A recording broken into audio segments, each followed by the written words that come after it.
Hello, my dear students. Welcome to Jindanagar Secondary School online class. How are you? I am fine. I hope you are also fine. সুপ্রিয় শিক্ষার্থীরা, আমি class 6-7 English গ্রামারের আমি আজকে voice নিয়ে আলোচনা করব। VOICE voice. My dear students, look at the white board. সুপ্রিয় শিক্ষার্থীরা, তোমরা বোর্ডের দিকে খেয়াল করো। ভয়েস এর বাংলা বাচ্য। ভয়েসের বাংলা বাচ্য। ভয়েস বলতে আমরা বোঝাই ভার্বের একটা রূপ, যে রূপ দ্বারা আমরা বুঝতে পারবো যে সাবজেক্ট সক্রিয় না নিষ্ক্রিয়। ভয়েস আমাদের দুই প্রকার, একটা ACTIVE অ্যাক্টিভ, অন্যটা প্যাসিভ PASSIVE প্যাসিভ। সাবজেক্টের কাজ সাবজেক্ট যদি সরাসরি করে, সক্রিয় যদি থাকে এবং সাবজেক্টের কাজ করার যদি সামর্থ্য থাকে, সেটাকে আমরা বলি অ্যাক্টিভ। আর যদি সাবজেক্টের কাজ সাবজেক্ট যদি নিজে না করে, সেটাকে আমরা বলি প্যাসিভ। সুপ্রিয় শিক্ষার্থীরা, তাহলে দেখো, ভয়েসের বাংলা বাচ্য।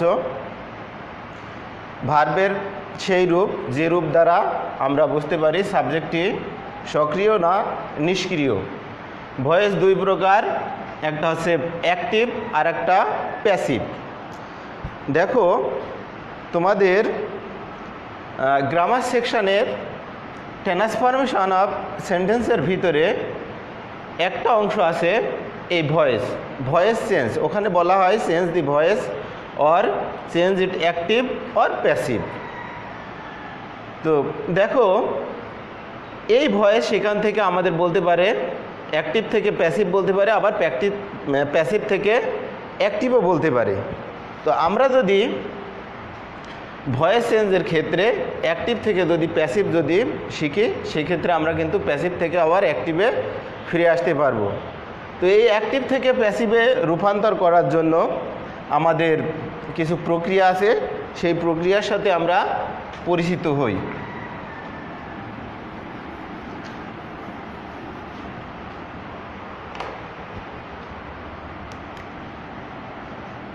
VOICE voice. আমরা অ্যাক্টিভ থেকে প্যাসিভে পরিবর্তন করব। অ্যাক্টিভ থেকে প্যাসিভে পরিবর্তন করার সময় আমাদের প্রথম কাজ হবে যে সেন্টেন্সের সাবজেক্ট অবজেক্ট, সেন্টেন্সের অবজেক্ট পরিবর্তন হয়ে হবে সাবজেক্ট।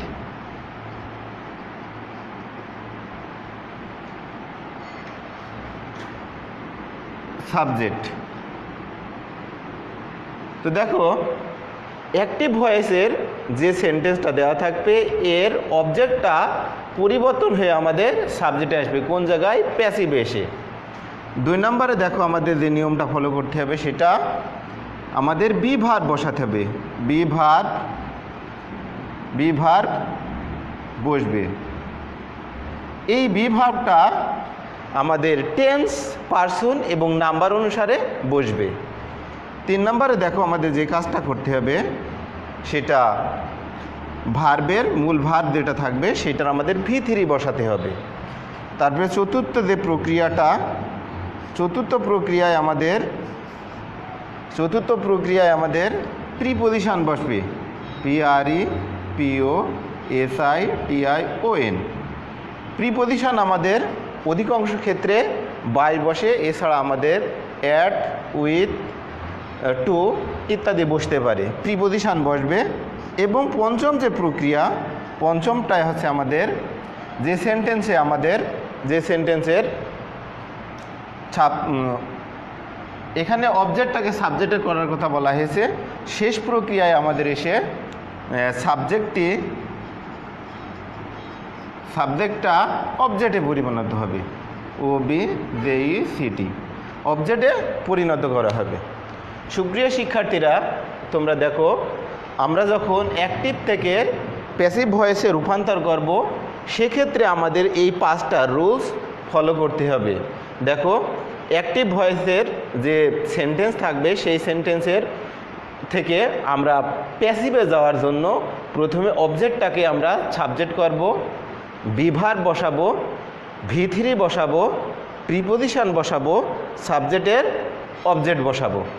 দেখো, আমরা যখন অ্যাক্টিভ থেকে প্যাসিভ ভয়েসে রূপান্তর করব, বা আমাদের যদি চেঞ্জ দি ভয়েস অথবা অ্যাক্টিভ অথবা প্যাসিভ, আমাদের যে অর্ডারটাই দেওয়া থাক না কেন, আমাদের অ্যাক্টিভ অথবা প্যাসিভ এই অর্ডার যদি দেওয়া থাকে আমাদের কোনো সমস্যা নেই। যদি আমাদের বলে চেঞ্জ দি ভয়েস, এই কথাটা যদি বলে, সেক্ষেত্রে আমাদের কিন্তু একটু খেয়াল করতে হবে। সেটা দেখো, আমাদের অ্যাক্টিভ প্যাটার্নে আসবে আমাদের ACTIV, অ্যাক্টিভ প্যাটার্ন একটা, আর একটা হচ্ছে প্যাসিভ, PASSIVE। আর একটু ক্লিয়ার করে লিখি, PASSIVE, প্যাসিভ। দেখো, প্যাসিভ প্যাটার্নে আমাদের ভার্ব হয় অলওয়েজ বি প্লাস V3। সুপ্রিয় শিক্ষার্থীরা, বি প্লাস V3, বি বলতে আমাদের বি ভার্ব, সেটা am, is, are, was, were, been, being, যে কোনো একটা রূপ, তারপরে V3। এই প্যাটার্নে যদি আমাদের ভার্বটা যদি থাকে, সেক্ষেত্রে আমরা সেই সেন্টেন্সটাকে বলবো প্যাসিভ সেন্টেন্স, ওই সাবজেক্টটা প্যাসিভ। আর যদি এটার ব্যতিরেকে যদি থাকে, এটার বাইরে যদি থাকে, সেটাকে আমরা অ্যাক্টিভ বলবো। তো এখান থেকে আমরা জানতে পারলাম যে প্যাসিভ সেন্টেন্স কোনটা এবং অ্যাক্টিভ সেন্টেন্স কোনটা। যদি আমাদের বি প্লাস V3 থাকে, সেক্ষেত্রে আমাদের সে বাক্যটা হবে অ্যাক্টিভ, সাবজেক্টটা সক্রিয়। আর যদি আমরা যদি দেখি বি প্লাস V3 আছে, সেক্ষেত্রে আমাদের ওই সেন্টেন্সের সাবজেক্টটা হবে প্যাসিভ, আর এর ব্যতিরেকে যদি থাকে, সেটা হবে আমাদের অ্যাক্টিভ। যেমন আমরা যদি একটু উদাহরণের সাহায্যে এখানে যদি বলি, দেখো যে PEOPLE, people, SPEAK, speak English, ENGLISH। তারপর দেখো English, ENGLISH, English is SPOKEN, English is spoken. সুপ্রিয় শিক্ষার্থীরা, তোমরা এখানে একটু খেয়াল করো, দেখো people speak English, English is spoken, যে কথাটা বলতে চাচ্ছিলাম। আমাদের আছে বি, দেখো এদের বি প্লাস, দেখো তারপরে আমাদের V3। এটা আমরা নিঃসন্দেহে বলতে পারি এটা আমাদের প্যাসিভ প্যাটার্নে আছে, এবং এইটা ব্যতিরেকে এটা আছে, দেখো এটা আমরা বলবো অ্যাক্টিভ প্যাটার্নে। আমরা যদি আরেকটু বিশ্লেষণ করি, তাহলে দেখো আমাদের ইংলিশের ক্ষমতা নেই আসলে ইংলিশ বলার, অতএব এই বাক্যটা দেখো আমাদের প্যাসিভে আছে। আর পিপল, লোকেরা, এদের ক্ষমতা আছে, এবং এই কাজটা স্পিক, তার মানে কথা বলার কাজটা কিন্তু পিপলে করছে। তো আমরা এখান থেকে স্পষ্ট হয়ে যায় যে বি প্লাস V3 যদি আমাদের বাক্যের ভিতরে যদি থাকে, বাক্যটায় যদি ভার্ব যদি আমাদের এই প্যাটার্নে গঠিত হয়, সেটা হচ্ছে প্যাসিভ। আর এটা ব্যতীত যেটা থাকবে সেটা আমাদের অ্যাক্টিভ। সুপ্রিয় শিক্ষার্থীরা, আমরা আমাদের মূল কাজে আসি। আমরা অ্যাক্টিভ থেকে প্যাসিভে যাব। আমাদের অর্ডার যাই দেওয়া থাক না কেন, আমরা সেখানে অ্যাক্টিভ সেন্টেন্সও চিনতে পারবো এবং প্যাসিভ সেন্টেন্সও চিনতে পারবো, অ্যাক্টিভ ভয়েসও চিনতে পারবো, প্যাসিভ ভয়েসে আমরা চিনতে পারবো। তো দেখো, আমরা অ্যাক্টিভ থেকে প্যাসিভে যখন যাব, সেক্ষেত্রে সেন্টেন্সের সাবজেক্ট অবজেক্টটাকে সাবজেক্ট বানাবো, এবং টেন্স পারসন নাম্বার অনুসারে বিভার বসাবো, এবং মূল ভার্বের V3, তার মানে পাস্ট পার্টিসিপল ফর্ম বসাবো, এবং প্রিপোজিশন বসাবো। প্রিপোজিশন অধিকাংশ ক্ষেত্রে আমাদের বাই বসে। এছাড়াও আমাদের ইন, উইথ, টু, এগুলো বসতে পারে। তারপরে আমাদের উক্ত অ্যাক্টিভ সেন্টেন্সের যে সাবজেক্টটা থাকবে সর্বোপরি সেটাকে আমরা অবজেক্ট হিসেবে বসাবো। সুপ্রিয় শিক্ষার্থীরা, আসো আমাদের অ্যাক্টিভ থেকে প্যাসিভ করার জন্য তোমাদের যে সমস্যাগুলো পড়তে হয়, সে অবজেক্ট এবং সাবজেক্ট নিয়ে একটা জটিলতা, OBJECT, অবজেক্ট এবং SUBJECT। অবজেক্ট এবং সাবজেক্ট চিনতে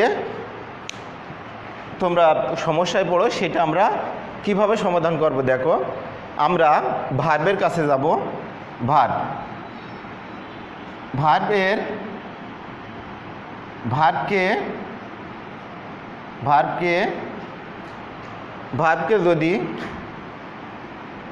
ভার্বকে যদি কি, কাকে, কার জন্য, কি কাকে কার জন্য, ভার্বকে যদি কি, কাকে, কার জন্য, কিসের জন্য দিয়ে প্রশ্ন করি, যে উত্তরটা পাবো সেই উত্তরটা আমাদের আসবে অবজেক্ট। যে উত্তরটা পাবো সেই উত্তরটা আমাদের অবজেক্ট আসবে। এবং ভার্বকে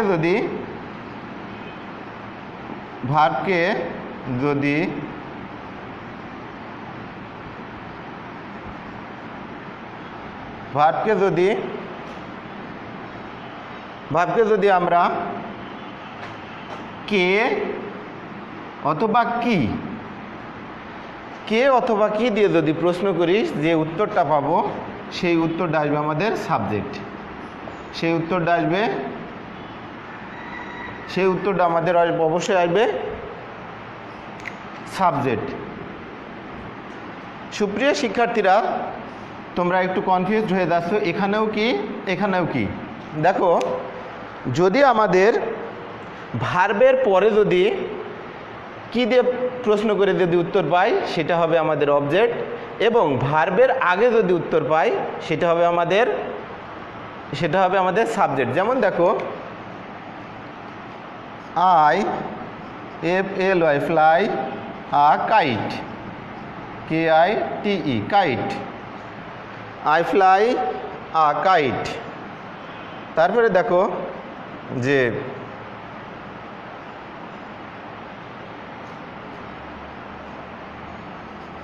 BIRDS birds, FLY fly, in the SKY sky. তারপরে আর একটা দেখো,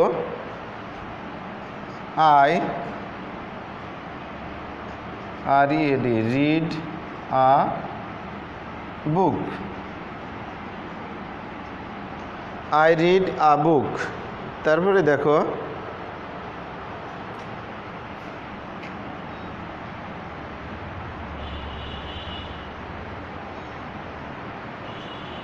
দেখো আচ্ছা, এখানে খেয়াল করো যে আমরা যদি প্রথম বাক্যকে বলি যে আই ফ্লাই এ কাইট, আমি কি উড়াই, কি কাইট, এটা আমাদের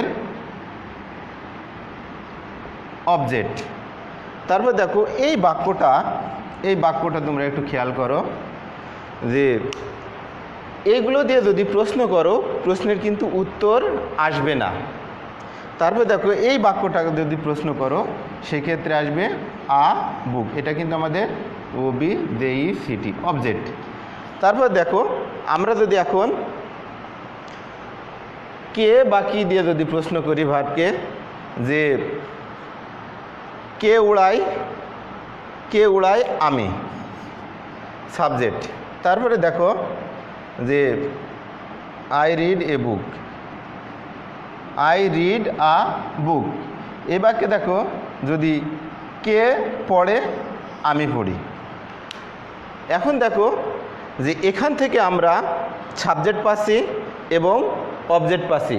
ভাবকে যদি আমরা কি, কাকে, কার জন্য, কিসের জন্য দিয়ে যদি প্রশ্ন করি যে উত্তর পাবো সেটা আসবে আমাদের অবজেক্ট, এবং ভাবকে যদি কে বা কি দিয়ে যদি প্রশ্ন করি সেক্ষেত্রে আমাদের আসবে সাবজেক্ট। এখন দেখো সাবজেক্ট এবং অবজেক্ট সংক্রান্ত যে জটিলতা, এর সাথে আর একটা জটিলতা আমাদের ভিতরে আছে, সেটা হচ্ছে যে ভার্ব রিলেটেড। তার মানে সব ভার্বের কিন্তু আমরা অবজেক্ট খুঁজে পাবো না। অবজেক্ট থাকবে সেই ভার্বটা যদি আমাদের ট্রানজেটিভ ভার্ব হয়, TRANSATIVE। সুপ্রিয় শিক্ষার্থীরা, আমাদের ভার্বটা অবশ্যই ট্রানজেটিভ ভার্ব হতে পারে, তার মানে সকর্ম ক্রিয়া, তার মানে যার অবজেক্ট আছে, OBJECT অবজেক্ট, যার অবজেক্ট আছে সেটা হচ্ছে আমাদের ট্রানজেটিভ ভার্ব। সেই ট্রানজেটিভ ভার্বযুক্ত সেন্টেন্সের আমরা অবজেক্ট খুঁজে পাবো। আর যদি ট্রানজেটিভ ভার্বযুক্ত সেন্টেন্স যদি না হয়, তার কিন্তু অবজেক্ট খুঁজে পাবো না। একই ফ্লাই দেখো সেন্টেন্স ভেদে এখানে আমাদের ট্রানজেটিভ, এখানে ইনট্রানজেটিভ, সেই কারণে কিন্তু এই বাক্যের আমাদের অবজেক্ট নাই।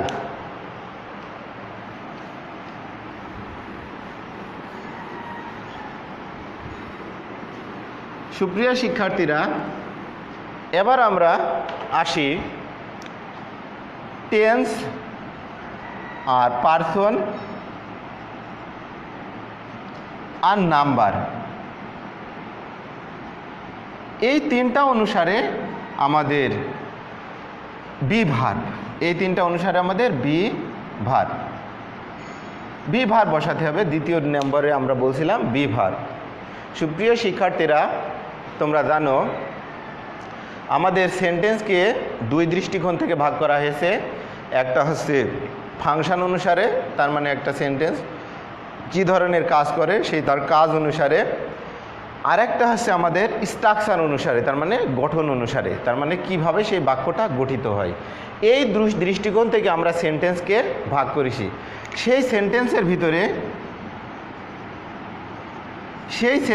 ভিতরে আমরা আমাদের ফাংশন অনুসারে যে 5 প্রকার সেন্টেন্স আছে, সেই 5 প্রকার সেন্টেন্সের আমাদের অ্যাসার্টিভ, ইন্ট্রোগেটিভ আর ইম্প্যারেটিভ, এই 3 প্রকার সেন্টেন্সের আমাদের অ্যাক্টিভ থেকে প্যাসিভে রূপান্তর সম্ভব।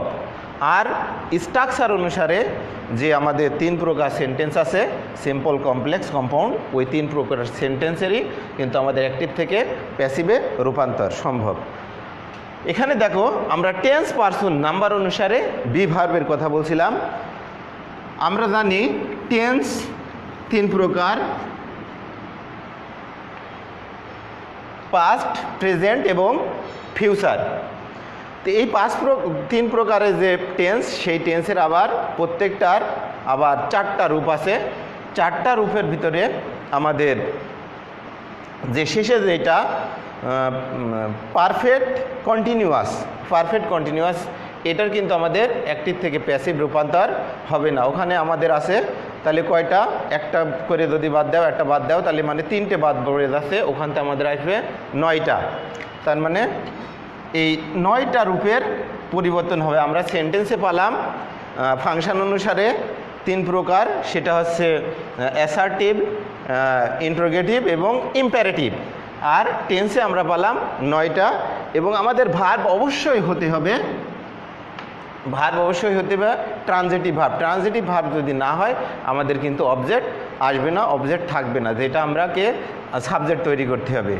সুপ্রিয় শিক্ষার্থীরা, এর কিছু ব্যতিক্রমও নিয়ম আছে, সেগুলো আমরা পর্যায়ক্রমে দেখো এখন টেন্স অনুসারে, পারসন অনুসারে এবং নাম্বার অনুসারে আমরা বলছিলাম বি ভার্ব, সেটা আমরা একটু দেখে আসি। যে আমাদের যদি ইনডেফিনিট টেন্স হয়, INDEFINIT, ইনডিফিনিট টেন্স যদি হয়, সেটা হতে পারে প্রেজেন্টের, সেটা হতে পারে পাস্টের, সেটা হতে পারে ফিউচারের। দেখো ইনডিফিনিট টেন্স এখানে আমরা লিখি প্রেজেন্ট, PRESENT, প্রেজেন্ট, তারপরে দেখো পাস্ট, তারপরে ফিউচার, FUTURE, ফিউচার। আমরা এখানে দেখছি টেন্স, পারসন, নাম্বার অনুসারে অক্সিলারি ভার্ব কোন জায়গার অ্যাক্টিভ থেকে প্যাসিভে যখন যাব সেই ক্ষেত্রে। তো ইনডিফিনিট টেন্স যখন হবে, প্রেজেন্টে আমাদের আসলে সেখানে হবে সেখানে হতে পারে হতে পারে ইজ, হতে পারে আর। তারপরে দেখো পাস্ট যদি হয় সেক্ষেত্রে আমাদের হবে ওয়াজ, ওয়াজ হতে পারে ওয়ার। তারপরে দেখো ফিউচারে হতে পারে আমাদের, ফিউচারে হবে শ্যাল অথবা উইল প্লাস হবে be. Am is are, was were এবং ফিউচারে দিয়ে শ্যাল অবলিক উইল এর সাথে বি যোগ হবে। তারপরে দেখো আমাদের যদি কন্টিনিউয়াস হয় CONTINUOUS কন্টিনিউয়াস টেন্স, সেক্ষেত্রে আমাদের দেখো সেক্ষেত্রে M oblique is oblique R plus আমাদের হবে being, BEING continuous tense. Continuous টেন্সে প্রেজেন্টে আমাদের এম ইজ আর, তার সাথে বিং, পাস্টে দিয়ে ওয়াজ অথবা ওয়ার প্লাস হচ্ছে বিং, BEING। তারপরে দেখো আমাদের এখানে আসবে শ্যাল অথবা উইল প্লাস হচ্ছে আমাদের বি প্লাস হচ্ছে বিং, BEING বিং। সুপ্রিয় শিক্ষার্থীরা, তারপরে দেখো আমাদের যখন আমরা পারফেক্টে যাব, PERFECT পারফেক্ট, পারফেক্টে যখন যাব সেক্ষেত্রে আমাদের হবে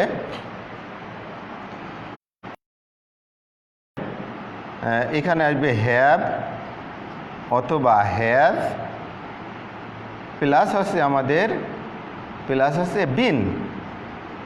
এখানে আসবে হ্যাড প্লাস আসবে বিন। এখানে আসবে আমাদের SHALL শ্যাল অথবা উইল প্লাস হচ্ছে হ্যাভ প্লাস হচ্ছে বিন প্লাস বিন। সুপ্রিয় শিক্ষার্থীরা, তোমরা একটু খেয়াল করো, এই হলো আমাদের অ্যাক্টিভ থেকে প্যাসিভে যাওয়ার জন্য টেন্স পারসন নাম্বার অনুসারে আমাদের বি ভার্ব। এর সাথে দেখো আমাদের যদি মোডাল থাকে, মোডাল অক্সিলারি MODAL মোডাল যদি আসে সেক্ষেত্রে মোডাল প্লাস বি আসবে, মোডাল প্লাস বি। যেমন can, could, may, might, shall, should এগুলো যদি আসে এর সাথে বি প্লাস আমাদের V3, সেটা তো আমরা বলেছি। তারপরে দেখো এই ছিল আমাদের auxiliary verb tense person number অনুসারে। তারপরে দেখো আমাদের অ্যাক্টিভ থেকে প্যাসিভে যাওয়ার জন্য 3 নাম্বার যে কাজটা করতে হবে সেটা হচ্ছে যে মূল ভার্ব দেওয়া থাকবে সেই মূল ভার্বের আমাদের V3 বসাতে হবে, তার মানে পাস্ট পার্টিসিপল, এটা তোমরা বুঝতে পারছো। তারপরে আমাদের আছে প্রিপোজিশন। প্রিপোজিশন অধিকাংশ ক্ষেত্রেই বাই এবং এর ব্যতিক্রমী কিছু নিয়ম আছে যেগুলো টু হতে পারে, ইন হতে পারে, উইথ হতে পারে ইত্যাদি ইত্যাদি, এগুলো কিন্তু হতে পারে। তারপরে দেখো আমরা অ্যাক্টিভ থেকে প্যাসিভে রূপান্তর করার সময় আমরা দেখো একবার বলেছি যে অবজেক্টকে সাবজেক্ট করতে হবে এবং সাবজেক্টকে আবার অবজেক্টে রূপান্তর করতে হবে। তো দেখো আমরা কিছু সাবজেক্ট এবং অবজেক্ট দেখি। যদি আমাদের হি থাকে, হি আমাদের সাবজেক্টিভ ফর্ম এবং এর অবজেক্টিভ ফর্ম হবে হিম, হিম। তারপরে দেখো আই, এর অবজেক্টিভ ফর্ম আমাদের আসবে মি। আমাদের যদি থাকে দে, এটা পরিবর্তন হয়ে দেম, দেম। যদি নাম থাকে যেমন কামাল, এটার কিন্তু অবজেক্টিভ ফর্ম কামাল। যদি আমাদের ইট থাকে সেক্ষেত্রে কিন্তু ইট। তারপর দেখো যদি আমাদের শি থাকে, শি, সেটা কিন্তু হার।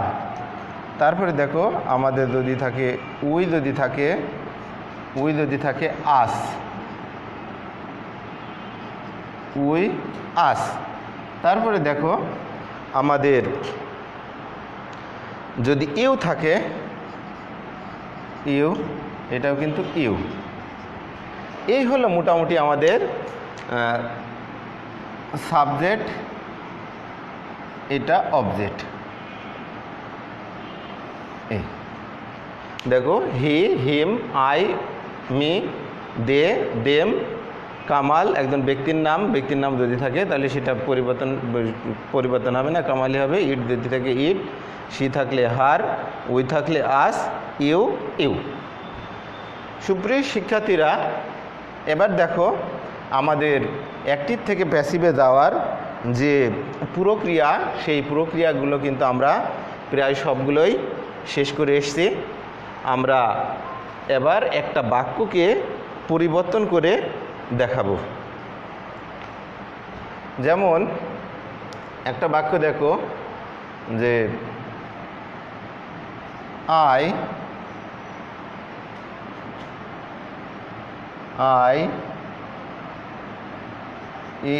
Eat rice. একদম সহজ একটা সেন্টেন্স। দেখো, আই ইট রাইস। তোমরা যেহেতু বিগিনার, একদম শুরু থেকে শুরু করছো এবং এই ক্লাসটা যেহেতু ক্লাস 6-7-এর জন্য, তো দেখো বাক্যটা আমরা এটাকে সাবজেক্ট বলছি এবং এটাকে বলছি অবজেক্ট। কিভাবে বলছি? আমরা বলছিলাম যে সাবজেক্ট এবং অবজেক্ট কিভাবে চেনব সেটা আমরা বলছিলাম। আমরা যদি ভার্বকে যদি কে দিয়ে প্রশ্ন করি, কে বা কি দিয়ে যদি প্রশ্ন করি এবং ভার্বের আগে যদি উত্তর পাই, সেক্ষেত্রে আমাদের সেটা হবে সাবজেক্ট। এবং ভার্বকে যদি আমরা কি, কাকে, কার জন্য, কিসের জন্য দিয়ে প্রশ্ন করি, যদি উত্তর পাই, সেটা হবে আমাদের অবজেক্ট।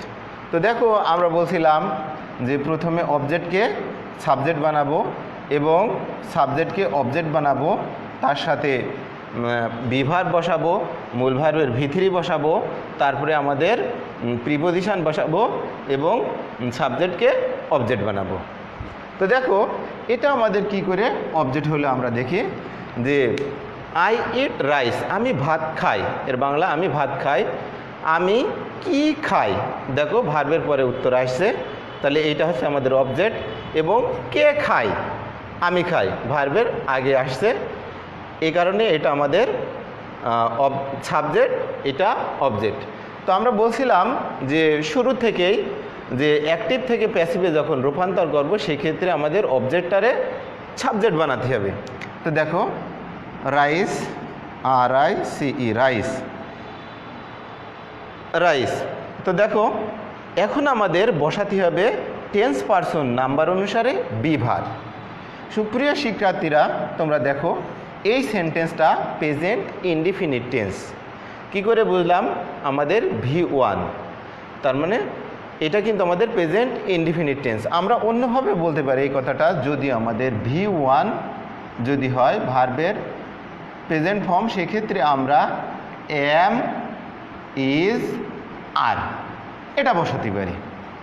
তো যেহেতু রাইস আমাদের আনকাউন্টেবল নাউন, সেক্ষেত্রে আমাদের এর সাথে ইজ হবে, ইজ, রাইস ইজ। এবার আমাদের ইট, এর ভিতরে আসবে ইটেন, EATEN, ইটেন। দেখো, আমরা অবজেক্টকে সাবজেক্ট বানালাম, টেন্স পারসন নাম্বার অনুসারে আমরা বিভার বসালাম, তারপর দেখো আমাদের মূল ভার্বের ভিতরে বসালাম, তারপর আমাদের প্রিপোজিশান, এখানে প্রিপোজিশান হিসেবে আসবে বাই, তারপরে আমাদের যে সাবজেক্ট, সাবজেক্টের objective form me. Rice is eaten by me. সুপ্রিয় শিক্ষার্থীরা, তোমাদের মোটামুটি ভয়েস সম্পর্কে ধারণা হলো। এ নিয়ে পরবর্তী ক্লাসে আরও বিস্তারিত আলোচনা করা হবে এবং যে ফাংশন অনুসারে আমাদের যে 3 প্রকার সেন্টেন্সের প্যাসিভ প্যাটার্নে নিয়ে যাওয়া সম্ভব, সেই সেন্টেন্সগুলো আলাদা আলাদাভাবে দেখানো হবে এবং প্যাসিভ সংক্রান্ত অবজেক্ট সংক্রান্ত কিছু জটিলতা আছে, সেগুলোরও আগামী ক্লাসগুলোতে নিরসন করার চেষ্টা করা হবে। তো ঠিক আছে, thank you all, see you again.